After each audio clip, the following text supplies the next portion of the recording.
This is the last video that I'm going to do for a while, and I'm doing this as much for myself as anyone else. I'm documenting what I did to take this machine and make it a Linux CNC controlled machine. Where do I start? So I got these motors from DMM Dyne 4 controller, DMM Dynamic Motion people up in Canada. And I did a fair amount of research, but nothing too crazy. I just kind of Googled a bunch, and I really liked these guys because they were well documented, and they said they supported Linux CNC, and the price was good. So bought 3 motors and 3 of those guys, and I did a whole bunch of reading. And if you follow all their instructions, they'll tell you to build this, which is essentially just a power supply for the axis motors. And then what I did was I had one of these VFDs here to control the spindle, and then I used a Mesa card, and there's 3 relays underneath there that you can't see it because this wiring has gotten out of control. What I'm going to do is I'm going to turn off Linux CNC, and I'm going to go down here very carefully because there's live 240 voltage all around me, and do a quick little tour. So there's a PC computer power supply, which I'm not using, but I will probably for 12 and 5 volt. The Mesa board, on my limit switches and the E-stops into those terminals. This is the 24 volt field power, which is coming from that little guy. And then the 240 breaker, 120 240. That's actually just a little sub panel that I bought at the hardware store and then gutted and put into this bigger box here, because you can't get good parts in Eugene, Oregon when you're doing this kind of stuff. And I didn't want to wait for the right part, so I just used a sub panel. And the right part would have been one of these molded MCCBs, molded contactor, whatever, breaker crap. You know, magnetic, all the good stuff you gotta get from Automation Direct, and it takes a couple days. And I bought these boxes. I got this box for 10 bucks, and I got this one for 30 at a secondhand kind of place.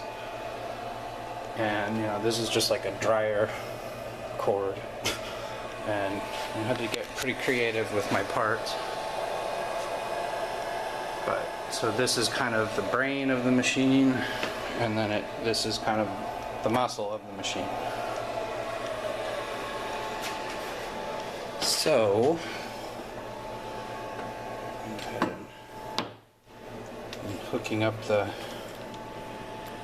DB25 here that controls everything. I'll go ahead and open up Linux CNC, and you'll hear a click when I push this. You probably didn't hear it, but there's a click of a relay. So I've got the enable outline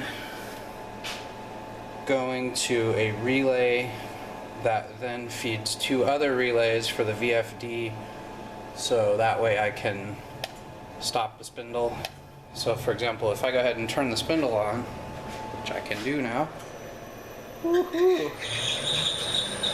I can then press E-stop, and it stops it. So this is a software E-stop. This goes to the Linux CNC E-stop signal, whereas this one is a hardware E-stop. This kills the power to everything. But the problem is you have to wait 30 seconds when you shut the power off so you don't fry the axis drives. And so I didn't want to have to wait every time I hit e-stop. So this one is probably almost as safe, but not, it doesn't shut the power off, it just sends the e-stop signal, which you can see here. Notice when I flip it,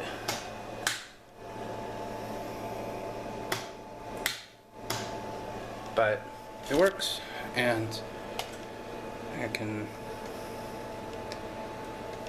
drive.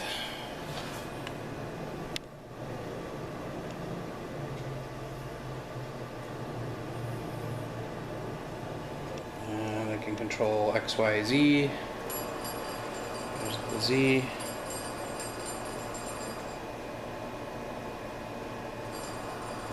I can run these motors way faster, but I'm kind of, once I'm confident that everything's working, I'll go ahead and, I think I've got them set to like less than half speed right now.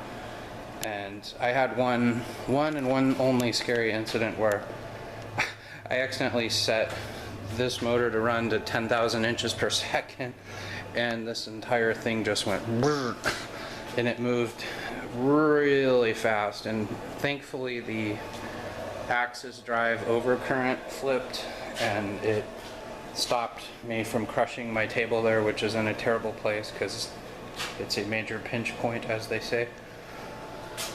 And yeah, I had a couple dumb things I had to do.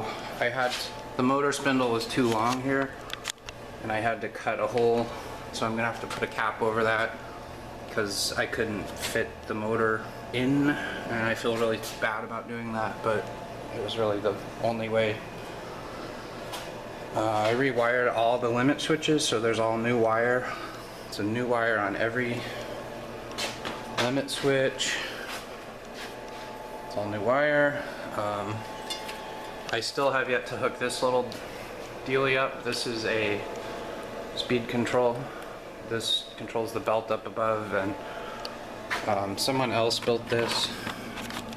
It's just a little Arduino motor controller thing, and I'll hook it back up eventually. The only thing I never did figure out is what this wire does. If anyone knows, please tell me.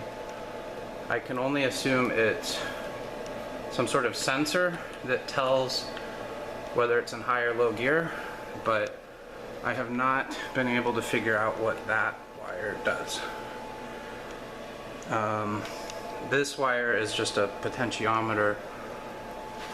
It's essentially just, I believe it's a potentiometer that can tell how high or low the motor is.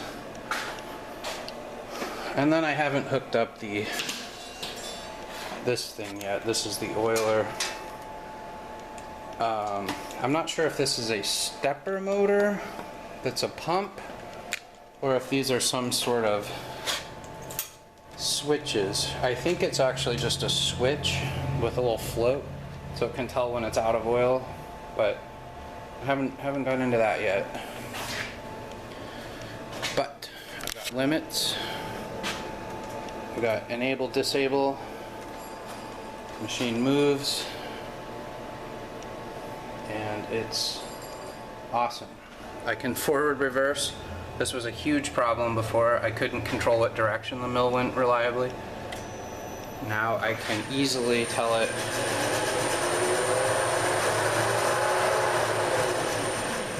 forward, reverse,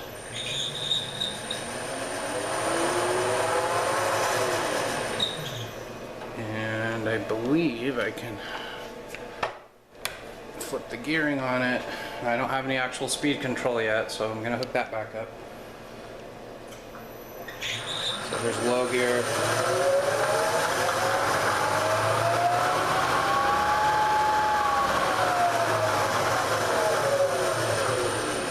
High gear.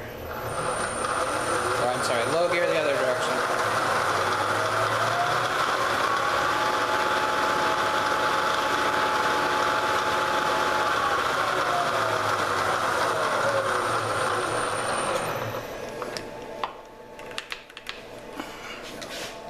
Doesn't want to go into high until it spins a little. There it it goes.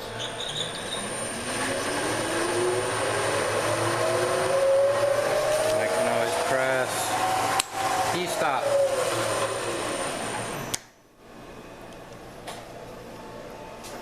So, there it is. And you can run a little program on it. Just home. I'm actually just blown away at how awesome Linux CNC and the Mesa card combo. They're so configurable.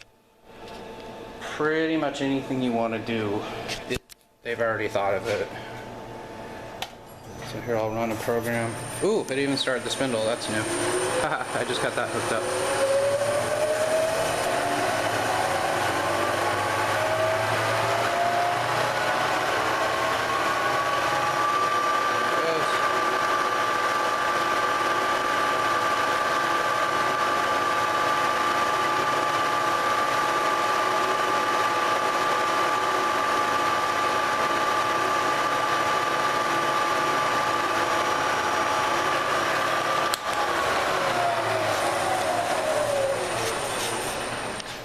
Thank you for watching.